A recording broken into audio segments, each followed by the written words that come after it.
we have here in our studio today the superintendent of the Northwest Local School District. Thank you, Daryl, for coming in.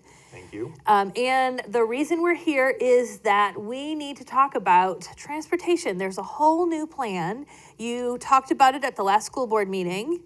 So I want you to let us know what's going on. What are these plans?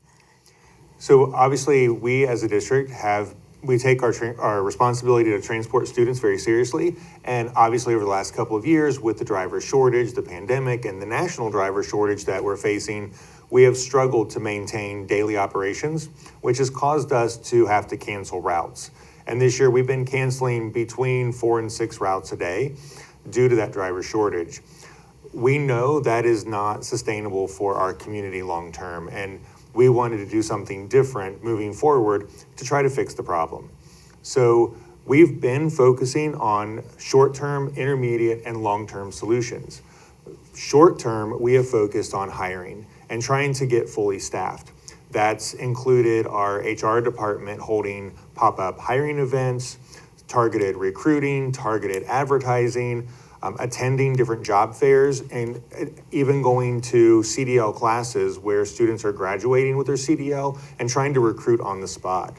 And so we have been able to bring more drivers into the department, but because of the environment we're in, we've had turnover, and so we haven't been able to get ahead of the game with that strategy. We also include paid training for our new drivers. So if someone comes to us without their CDL and would like to become a driver, we do offer a paid training program so they can be compensated during their certification time. Intermediately, we have been really working with our department on an intermediate strategy of just focusing on efficiency and looking at how we route, being able to route more efficiently. We actually started this school year with 3 less routes than we ended last year because of just putting some operational efficiencies in. Our department and our drivers, they actually track the attendance on all of our buses. And so based on ridership, we're able to make adjustments throughout the year. So beginning in January, we actually reduced 3 additional routes based on being able to combine some routes that had low ridership.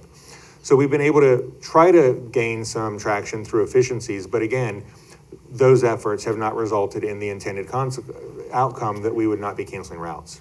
Mm-hmm. So we now have to look more strategically at long-term options. We had a couple that we presented about a month ago to our community, and one of them would be changing our policy to more than a mile. Currently, we transport every student outside of a mile. They're eligible for transportation. We could change our policy and go beyond that mile. The state allows you to go up to 2 miles. That would greatly impact the number of students who are eligible for transportation. The second option that we were looking at is moving from a 3-tier model to a 4-tier model. That means that currently drivers drive 3 morning routes and 3 afternoon routes. In a 4-tier model, they would have 4 morning routes and 4 afternoon routes. Okay. That would require us to change our start and end times pretty dramatically for some of our schools. We value input. And so we use a fair process approach to decision making, and we want to hear as much input as we can from our community.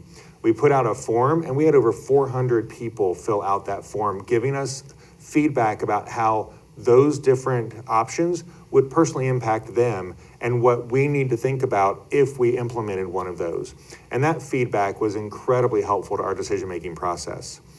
And so we had about 60% of the respondents were parents, and a little over 25% were staff members. And so we had a good significant portion of the respondents be people who are currently impacted by the decisions. Our internal team was able to really digest all of the feedback and come up with an actual different idea, which is what we want to really share the details about. We are maintaining for next year our current 3-tier model of transportation, meaning our drivers will still have 3 morning routes and 3 afternoon routes. However, in order to create the efficiency that will help us have less routes so that we match more closely our current staffing than we do now, our drivers will actually have a larger walkout zone. So walkout zone is the distance in which a student would have to walk in order to get to a bus stop. Our buses currently have a certain amount of time to get from dropping off students at one school, picking up their next route, and getting them to the next school. During that time, when they stop frequently and they pick up small numbers of students, the time is up before the bus might be full. Being able to have them stop less frequently, but pick up more students per stop, will fill the buses and require less buses for us next year. That being said, I want to assure our community that safety is our number one priority. And as we change bus stops, students will not be walking on busy streets. We will still pick up students where there is a safety concern. But what might happen is instead of a bus driving down a cul-de-sac, picking up along the cul-de-sac and turning around at the bottom, students in that cul-de-sac might have to walk to the top of that street in order to pick up their bus. That will increase our efficiency, decrease the number of buses that we will run next year, but fill up the buses that we do have, and more closely approximate the number of drivers we currently have in our system. And that wouldn't require you to shrink the distance from the school that students can be picked No, up? every student outside of a mile will still be eligible for transportation. We're not changing our policy. That's good. I wanted to mention that because we've talked about all the different possibilities, and that was important because that way the residents, the stakeholders can find out these are all the things that were on the table. But now we're talking about those were all the things on the table. This is what it's been narrowed down to for this coming year. And some of the things on the table were quite disruptive. What we've been able to do is create a new model that takes our current operations and tweaks that without completely disrupting the school day for people. So the second modification to our current system, other than the walkout zone, would be that we are still going to modify some of our school times, not in a radical way. A lot of it's on the back end where the elementary schools will get out about 20 minutes earlier than they do this year. Being able to adjust some of these times will help us with our efficiency and our traffic control.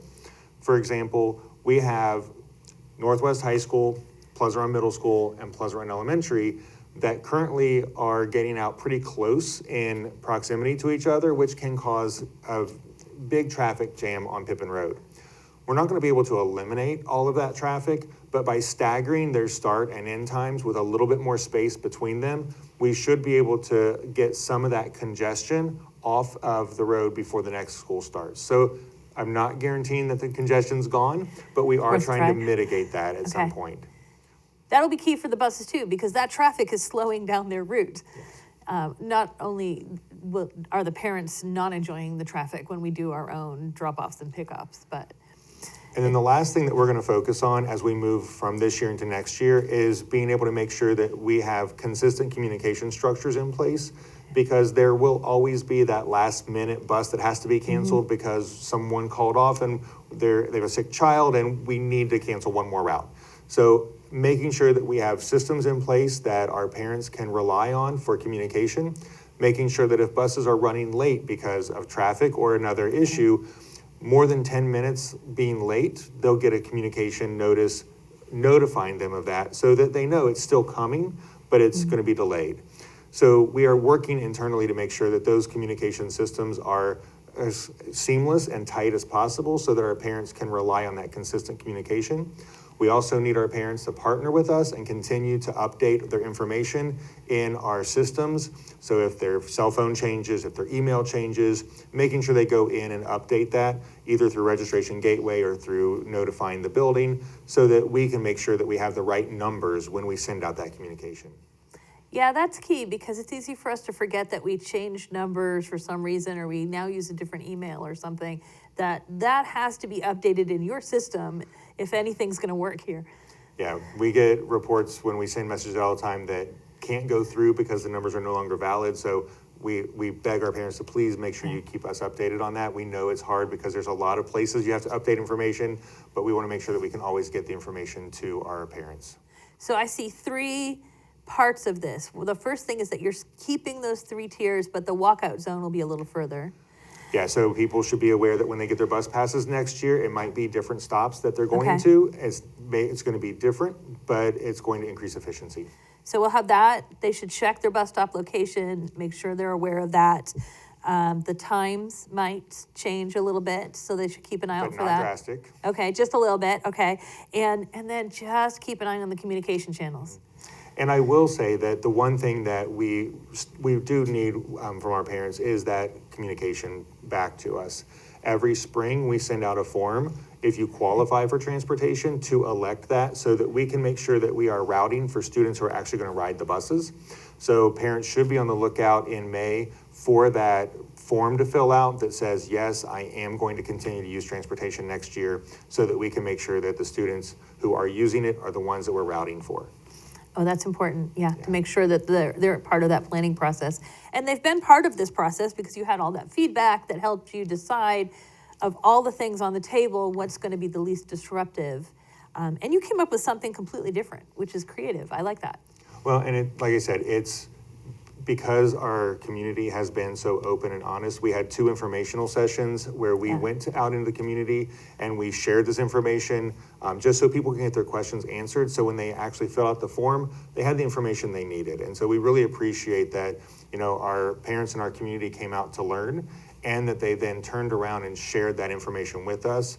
Like I said, that communication and that feedback to us is really important. We take that serious, we listen, and we do try to incorporate that into our final decisions. So if someone wants to look at all of the details of this, where can they go for more information? So we have already communicated out to our parents with the information. So if you didn't get it and you are a parent, you may want to check in and make sure your information is up to date. Remember what we said? Yes, check that. And then our website is our best place to get the information, where we always keep that updated. So nwlsd.org is a great place to continue to look for and find information, or they can follow us on our social media channels.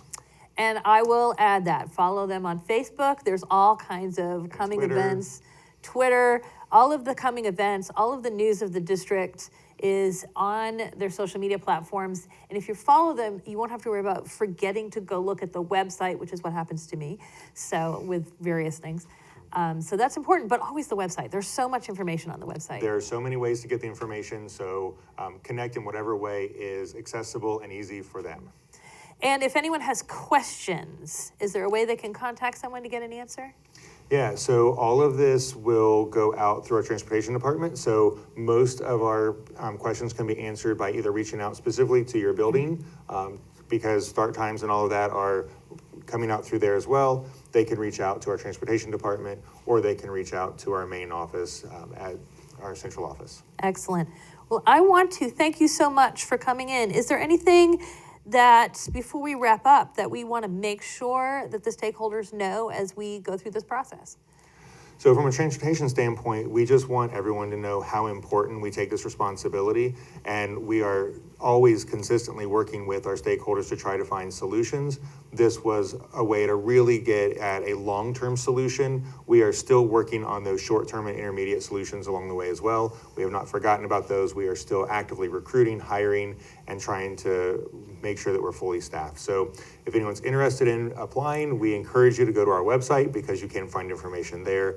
But I want our stakeholders to know that we are consistently working all 3 avenues to try to make sure we can mitigate the situation we're in. And you heard at the beginning some of the incentives and the avenues you're taking to recruit people to be more, so you have more drivers in the pool, which that in itself will help.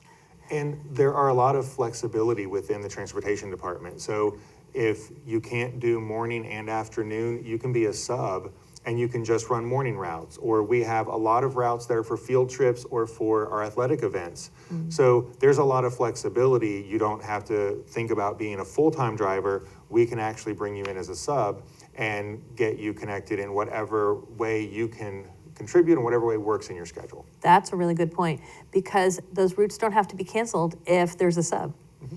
That's fantastic.